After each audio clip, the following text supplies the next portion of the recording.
নমস্কার, আমি রেণুকা। আপনারা দেখছেন হালদার ড্রাগন ফ্রুট। এই সময় কিন্তু প্রচণ্ড গরম, রোদের তাপে আমার গাছগুলো নাজেহাল অবস্থা। কিছুদিন আগে রেমালও তাণ্ডব দেখিয়ে গেল, তার দরুন কিন্তু গাছে অনেক ক্ষতি হয়েছে। আর তারপর এই তীব্র রোদ, ওপরে গ্রিন নেট দেওয়া ছিল কিন্তু সেটাও ঝড়ের জন্য খুলে দিতে হয়েছে, কারণ এখন প্রায় দিনই ঝড় হচ্ছে।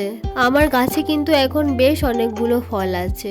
এই যে এই ফলগুলো যেগুলো দেখতে পাচ্ছেন, এগুলো কিন্তু পলিনেশন করা হয়নি, কারণ এগুলো সেই ঝড়ের রাতে এই ফলের ফুলগুলো ফুটেছিল, তাই পলিনেশন করা সম্ভব হয়নি।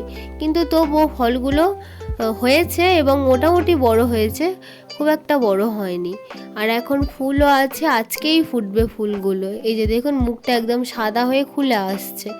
আজকেই ফুটবে এই 3-4টে ফুল। এখন বিকেল 5টা বাজে, এর মধ্যে কিন্তু ফুলগুলো একদম ফুটবো ভাব হয়ে গেছে। একদম মুখগুলোর দিকে একদম দেখুন সাদা হয়ে গেছে। আর কিছুক্ষণ পরেই ফুল ফোটা শুরু হয়ে যাবে। রাত 10টার সময় কিন্তু ফুলগুলো একদম পুরোপুরি ফুটে যাবে, তখন পলিনেশন করে দিতে হবে। বেশ কিছু ডাল কেটে দিয়েছিলাম, সেগুলো থেকে চারা তৈরি করেছি।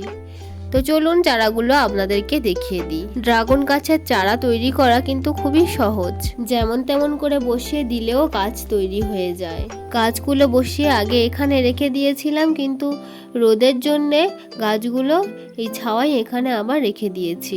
কিছুদিন পরেই গাছগুলো থেকে নতুন ডাল বেরোবে। তো চলুন আপনাদেরকেও দেখিয়ে দিই কিভাবে ডাল থেকে নতুন গাছ তৈরি করতে হয়। সরাসরি ডাল কেটে বসিয়ে দিলে কিন্তু শেকড় বের হবে না। তাহলে চলুন দেখিয়ে দিই কি কি করতে হয় ডাল থেকে চারা তৈরি করতে গেলে। আপনাদেরকে দেখানোর জন্য আমি এই ছোট্ট ডালটা নিয়েছি। গাছ থেকে ডালটা কাটার পর পেছন দিকটা এইভাবে 3 কোনা করে কেটে নিতে হবে। তারপর তার উপর আমি ফাঙ্গাসাইড দিয়ে দিয়েছি, যাতে করে গাছটা বসালে মাটিতে ফাঙ্গাস না লাগে। আমি যে ফাঙ্গাসাইডটা ব্যবহার করেছি চলুন সেটা দেখিয়ে দিই। এই যে দেখুন, আমি সাধারণত এই ফাঙ্গাসাইডটা ব্যবহার করি এবং আরও একটা ফাঙ্গাসাইড ব্যবহার করি, সেটাও কোনো একটা ভিডিওতে দেখিয়ে দেব। গাছগুলোর কিন্তু খাবার দেওয়ার সময়ও হয়ে এসছে, কিন্তু এত তীব্র রোদের জন্য গাছে খাবার দেওয়াও যাচ্ছে না। চলুন গাছের মাটিটা কেমন আছে দেখে নিই। মাটির ওপর আমি এরকম খড় বিছিয়ে রেখে দিই, এটা মালচিংয়ের কাজ করে এবং মাটি এত রোদে মাটিটাও কিন্তু অনেকটা ঠান্ডা থাকে। মাটিটা এখন একদম ঝুরঝুরে এবং জলও আছে মাটিতে, জল দেওয়ার একদম প্রয়োজন নেই। বৃষ্টি হয়ে একটু ঠান্ডা পড়লেই আমি গাছে খাবার দিয়ে দেব। আমার গাছগুলোর বয়স কিন্তু মাত্র 1 বছর 3 মাস হয়েছে, তার মধ্যে কিন্তু দেখতে পাচ্ছেন কেমন সুন্দর ফল ফুল দেওয়া শুরু করে দিয়েছে।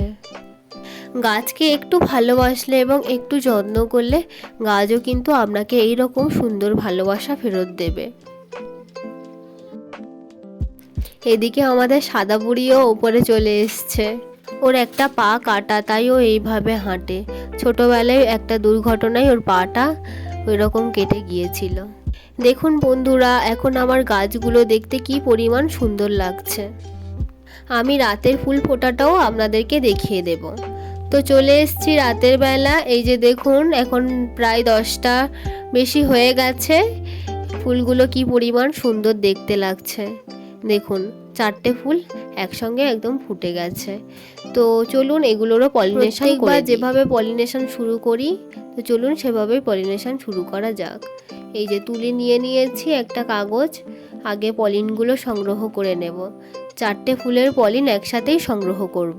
গাছের এই কাজটা করতে কিন্তু আমার খুব মজা লাগে, খুব আনন্দ সহকারে এই কাজটা আমি করি। অনেকেই হয়তো প্রশ্ন করবেন যে পলিনেশন না করলে কি ফুল থেকে ফলে পরিণত হয় না? না, পলিনেশন না করলেও কিন্তু ফুল থেকে ফলে পরিণত হয়, তবে কিন্তু ফলটার সাইজ একদম ছোট হয়, একদম ছোট থাকে ফলটার সাইজ। আপনারাও কিন্তু আপনাদের বাড়ির ছাদে বা মাটিতে এরকম 1-2টো গাছ লাগিয়ে রাখবেন, দেখবেন ঠিক এইরকম ফল পাবেন। গাছের চারা কিন্তু আপনি অনায়াসে পেয়ে যাবেন অনলাইনে বা ইউটিউবে। অনেক চ্যানেল আছে, তাদের কুরিয়ারের মাধ্যমেও আপনি তাদের থেকে চারা নিয়ে নিতে পারেন। আমাদের গাছের চারাগুলো মাইতি ড্রাগন ফ্রুট ফার্ম থেকে নেওয়া হয়েছে, আপনারাও চাইলে কিন্তু ওনার থেকে নিয়ে নিতে পারেন। আমার পলিনেশন প্রায় শেষের দিকে। আমি পলিনগুলি সংগ্রহ করে ভালো করে গর্ভকেশর চক্রের ওপর মাখিয়ে দিচ্ছি। ঠিক আছে বন্ধুরা, আজ এই পর্যন্ত, দেখা হবে পরের ভিডিওতে।